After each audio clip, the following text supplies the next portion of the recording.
अगर इस वीडियो को देखने के बाद भी आपकी वेबसाइट रैंक नहीं करती, एसईओ छोड़नी पड़ेगी। आपकी कॉमर्स की साइट हो, लोकल सर्विसेज या इंटरनेशनल साइट, ये वीडियो वन स्टेप सोल्यूशन होगा गूगल रैंकिंग्स के लिए। और अगर आपको कहीं पे भी आगे जाके वीडियो बोरिंग लगने लग जाती है और आप छोड़ देते हैं, दैट मीन्स के प्रॉब्लम आप में है, प्रॉब्लम एसईओ का नहीं है। अब एक वेबसाइट रैंक क्यों नहीं करती? हो सकता है कंटेंट डुप्लीकेट हो, कीवर्ड्स कंपेटिटिव हो, वेबसाइट हैक्ड हुई हो, वेबसाइट क्रॉल या इंडेक्स नहीं हो रही, वेबसाइट टेक्निकली ब्रोकन है, कंपेटिटर्स बहुत पावरफुल है, कुछ भी हो सकता है। लेकिन कोई भी रीजन हो रैंक ना होने की, you can figure it out, fix it and get your website to rank on Google. और जब ये चीज आप फिगर आउट कर लेंगे इस वीडियो के बाद, आप ये सेम स्टैट्स खुद भी लेकर आ सकते हैं जो हम एज एजेंसी क्लाइंट्स के लिए लेकर आते हैं। Let's start. पहली चीज है गूगल सर्च कंसोल ऑडिट। आप जाएं जरा अपनी वेबसाइट के सर्च कंसोल में और तीन चीजें देखें: core web vitals, page indexing and crawling rate. Core web vitals search console में, यहाँ कोर वेब वाइटल्स में यहाँ पे मोबाइल की रिपोर्ट आएगी और यहाँ से डेस्कटॉप की रिपोर्ट आएगी। यहाँ पर जितने यूआरएल्स पोर आ रहे हैं, दैट मींस मोबाइल डिवाइसेस में रैंकिंग्स के लिए वो यूआरएल्स एलिजिबल नहीं है क्योंकि इनकी स्पीड पोर है। इसी तरह डेस्कटॉप में कितने यूआरएल्स हैं जो पोर हैं, वो रैंकिंग के लिए एलिजिबल नहीं होंगे। तो इस रिपोर्ट को आप डाउनलोड कर लें और अब आपने जाना है गूगल के पेज स्पीड इनसाइट्स टूल में। यहाँ one by one her URL को पुट करेंगे तो आपको एग्जैक्टली पता चलेगा कि क्या चीज है जो वेबसाइट को फास्ट लोड होने नहीं दे रही। हर बंदे की वेबसाइट के लिए डिफरेंट रीजंस शो होंगी यहाँ पर और उसी हिसाब से आप एक्शन परफॉर्म करेंगे इनको फिक्स करने के लिए। हमने सिर्फ एक क्लाइंट की वेबसाइट के लिए कोर वेब वाइटल्स और इंडेक्सिंग इश्यूज, इन दोनों चीजों को फिक्स किया था और हमें ये ट्रैफिक ग्रोथ मिली थी ये करने के बाद। सो अगली चीज है pages in Google search console. Search console में अपने पेजेस के सेक्शन पर जाएंगे और यहाँ पर वो सब रीजंस होंगी कि पेजेस क्यों गूगल में इंडेक्स नहीं हो रहे। जैसे most commonly not found 404 errors हैं इतने पेजेस के, पेजेस विद रीडायरेक्ट्स होंगे,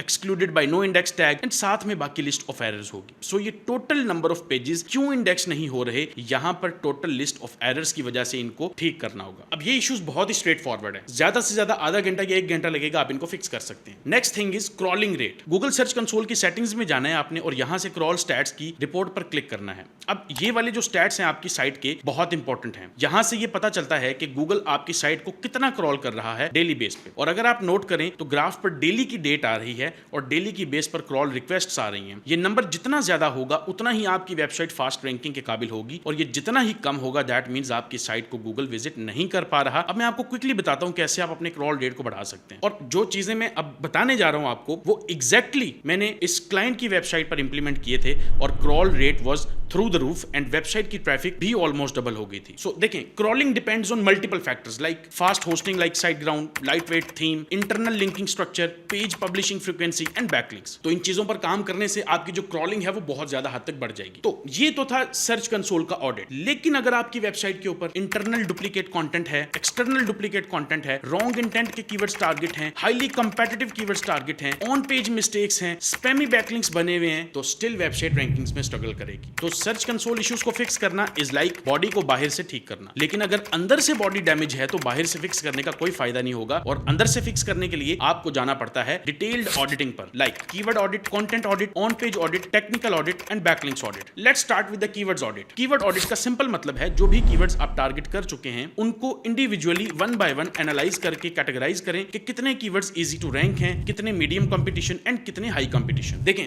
कीवर्ड्स का कंपटीशन आपने कभी भी टूल से नहीं चेक करना और उसको फाइनल करना है, आपने हमेशा वो मैन्युअली कंफर्म करना है। फॉर एग्जांपल ये कीवर्ड है आपका, इस कीवर्ड के लिए आपने टॉप 5 स्पॉट्स का एनालिसिस करना है। Ahrefs की जो क्रोम एक्सटेंशन है ये आपको इंस्टॉल करनी पड़ेगी, ये पेड है, स्क्रीन पे एक सेलर का नंबर आ रहा होगा, आप उसे ले सकते हैं। अब दो चीजें सबसे इंपॉर्टेंट है, ये जो कीवर्ड है एज इट इज किस टाइटल में मौजूद है। दूसरा चीज, जो टॉप वेबसाइट्स है उनका डीआर स्कोर जो है वो कितना है, जितना ज्यादा हाई होगा उतना ही वो कंपेटिटिव होगा। अगर आप खाली डीआर स्कोर ही देख लेते हैं that is more than enough, तो ये सेकंड वेबसाइट है, ये थर्ड देखें। थर्ड और फोर्थ वेबसाइट्स इन दोनों का डीआर स्कोर इतना कम है कि आपकी जो वेबसाइट होगी वो इनसे थोड़ी सी पावरफुल ही होगी जब आप थोड़ा सा जरा उस पर काम कर लेंगे। दैट मींस के ये वीकनेस है, इस वीकनेस की वजह से आप इस कीवर्ड के ऊपर आसानी से रैंक कर सकते हैं और इसी तरह से आप अपने कीवर्ड्स का एनालिसिस करते हैं और वैसे भी Ahrefs की तरफ से सिग्नल मिलेगा ये केडी स्कोर 0 आ रहा है, ठीक है। लेकिन इस केडी स्कोर को स्टिल आपने कंफर्म मैन्युअली करना है, जिस तरह मैंने अभी आपको बताया है। डीआर स्कोर जो है वो वेबसाइट्स का वो जितना ज्यादा कम होगा आउट ऑफ 100 वो उतनी ही बीटेबल हैं, उतनी ही वीक हैं, उतना ही जल्दी आप वहां पे रैंक कर सकते हैं। और ये सेम मेथड करते हुए आप नई रिसर्च भी करेंगे। रिसर्च के बाद कीवर्ड्स को टॉपिकली मैप करें ताकि कीवर्ड्स की बजाय टॉपिक पर पेज बना सकें, जिसकी वजह से एक पेज 100+ कीवर्ड्स पर रैंक करेगा। अगली चीज है कंटेंट ऑडिट। कंटेंट ऑडिट में आप देखेंगे कंटेंट एक्सटर्नली डुप्लीकेट तो नहीं है यूजिंग कॉपीस्केप एंड कंटेंट की quality. Internal duplication mostly e-com sites पर होती है जब प्रोडक्ट्स की वेरिएशंस के मल्टीपल पेजेस बन जाते हैं लेकिन कंटेंट सबका सेम होता है। इसको फिक्स करने के लिए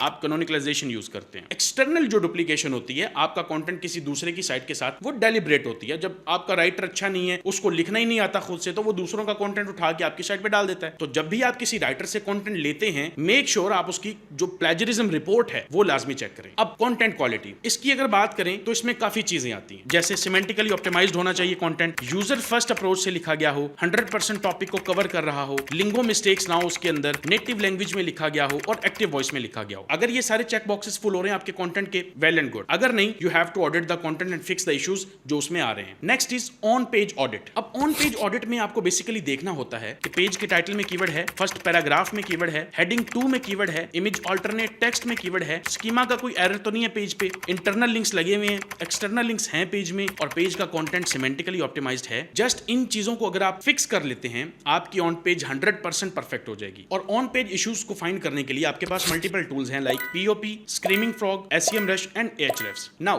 टेक्निकल ऑडिट। टेक्निकल ऑडिट का मतलब होता है आपकी वेबसाइट के अंदर जो भी टेक्निकल इश्यूज एग्जिस्ट कर रहे हैं उनको ठीक करना, ताकि वेबसाइट की crawling, indexing and ranking block ना हो सके। अब इसमें भी बहुत सारी चीजें हैं। वेबसाइट स्पीड 3 सेकंड से ज्यादा ना हो, इनसिक्योर कंटेंट का इशू ना हो, अनरिस्पॉन्सिव ना हो वेबसाइट मोबाइल डिवाइसेस के लिए, मिसमैनेज robots.txt नहीं होनी चाहिए, ब्रोकन URL स्ट्रक्चर ना हो, 404 पेजेस ना हो, लार्ज नंबर ऑफ रीडायरेक्ट्स नहीं होने चाहिए। टेक्निकल ऑडिट के लिए बहुत सारे टूल्स हैं, like website auditor bye link assistant, screaming frog, Ahrefs, SEMrush, JetOctopus and many more. I would highly recommend आप स्क्रीमिंग फ्रॉग को यूज करें because it's the best one. Now the next is backlinks audit. Backlink audit के अंदर आपको ये देखना होता है कि आपकी वेबसाइट पर एंकर टेक्स्ट रेशो क्या है, do follow versus no follow ratio क्या है, लो क्वालिटी स्पैमी बैकलिंक्स हैं या नहीं है, negative link building bye competitors तो नहीं हो रखी, और साथ में अपने और कंपेटिटर्स के दरमियान में बैकलिंक गैप देखना कि वो कितने बैकलिंक्स के साथ रैंक कर रहे हैं और आपके पास कितने हैं। ऑब्वियसली इसके लिए आपको Ahrefs की जरूरत पड़ेगी, तो इस सेलर से Ahrefs लेने के बाद आप अपनी साइट को Ahrefs में प्लग करेंगे और यहां से टोटल बैकलिंक्स की do follow versus no follow ratio देखेंगे, देन एंकर टेक्स्ट यहां से रेशो देखेंगे, देन यहां से spammy links and negative links को पॉइंट आउट करके रिमूव करेंगे। एंड यहां आपको रियल डिसीजन लेना है कि क्या ये सब चीजें करने के लिए आपके पास टाइम है। अगर तो आप ये चीजें खुद कर सकते हैं, स्टॉप दिस वीडियो। जो चीजें ऊपर मैंने आपको बता दी हैं, जस्ट जाके उनको इंप्लीमेंट करते हैं। अगर आप ये चीजें खुद नहीं कर सकते, आई कैन हेल्प यू, और मैं आपको 80% डिस्काउंट पर एक चीज ऑफर करने जा रहा हूं कि अगर आपकी वेबसाइट गूगल में रैंक नहीं कर पा रही, आप थक गए मेहनत कर करके, या अभी आप बिल्कुल न्यू हैं, मेरी तरफ से आपको मिलेगा एक A to Z customized SEO plan for your website, जिसमें 2 घंटे की स्ट्रेटेजी कॉल होगी ताकि आपकी साइट को डिस्कस कर सके हम। आपकी वेबसाइट का डिटेल्ड ऑडिट होगा to figure out all the blockages. आपकी वेबसाइट की सारी रिसर्च होगी जिसमें एग्जिस्टिंग प्लस न्यू कीवर्ड्स को भी फाइंड किया जाएगा, और एक शीट मिलेगी। आप AI content writing master class दी जाएगी आपको, ताकि आप AI से रैंकेबल कंटेंट लिखवा सकें। टेक्निकल एंड बैकलिंक ऑडिट बना के दिया जाएगा आपको, और 6 माह का SEO स्ट्रेटेजी गेम प्लान मिलेगा। अब ये सेम चीजें जो ऊपर मैंने बताई हैं आपको, मैं ऑलरेडी कई क्लाइंट्स को ऑफर कर चुका हूं। जैसे फॉर एग्जांपल ये क्लाइंट, इनकी ट्रैफिक एंड सेल्स दोनों डबल हो गए थे। देन इस क्लाइंट को गूगल से ये सेल्स आ रही हैं, देन इस क्लाइंट को ये सेल्स आ रही हैं गूगल से, and there are 50+ success stories. If you are interested, आप इस ईमेल पे मुझे कांटेक्ट कर सकते हैं, एंड मेक श्योर आप ये वाला कोड MA22 मुझे लाजमी ईमेल पे भेजें, अदरवाइज मैं आपको डिस्काउंट नहीं दे सकूंगा। दैट्स ऑल जी, बेस्ट ऑफ लक।